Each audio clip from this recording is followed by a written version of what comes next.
I write this email because I want to tell you about the school sports day event.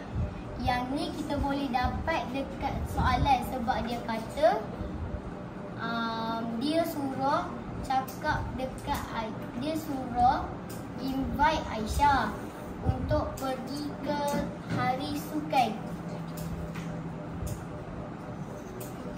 Okay, next. Content. I want to invite you to join the school sports day event at my school, and the event will be starting by tomorrow. I